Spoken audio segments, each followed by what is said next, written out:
Il est temps qu'on parle enfin de Bleach.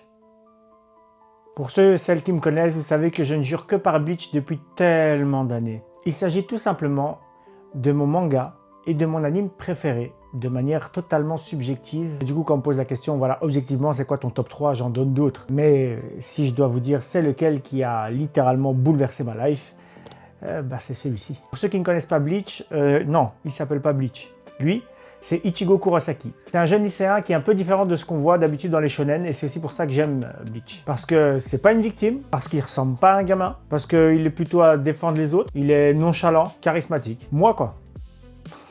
Donc aussi ce jeune garçon qui a la particularité de voir les morts, tout simplement. Et un jour, il tombe nez à nez avec ce qu'on appelle un Shinigami. En mythologie japonaise, c'est dieu de la mort. En gros, la faucheuse, quoi. C'est là que la famille d'Ichigo va être attaquée par ce qu'on appelle un holo, et c'est aussi pour ça que la Shinigami était là. Malheureusement, des membres de la famille d'Ichigo et la Shinigami en question vont être blessés, et c'est là qu'elle va vouloir transférer une partie de ses pouvoirs à Ichigo pour qu'il puisse les défendre. Mais c'est là qu'il se passe quelque chose qui ne devait pas se passer, puisqu'il va lui prendre la totalité de ses pouvoirs et devenir ce qu'on appelle un Shinigami remplaçant. Et la suite appartient à l'histoire. Plus sérieusement, qu'est-ce que je kiffe ce manga? Pour plusieurs raisons. La première, vous le savez, j'aime beaucoup les dessins.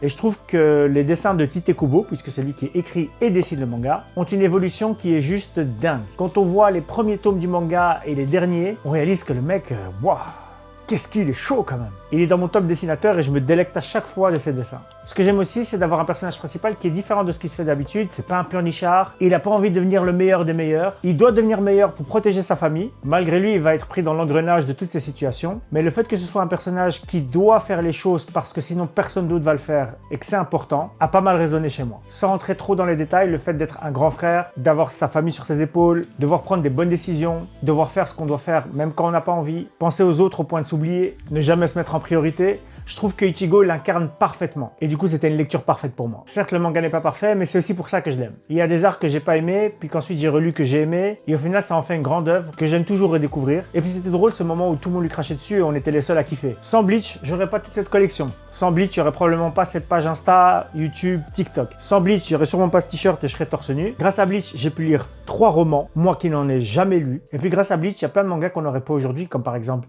Jujutsu Kaisen.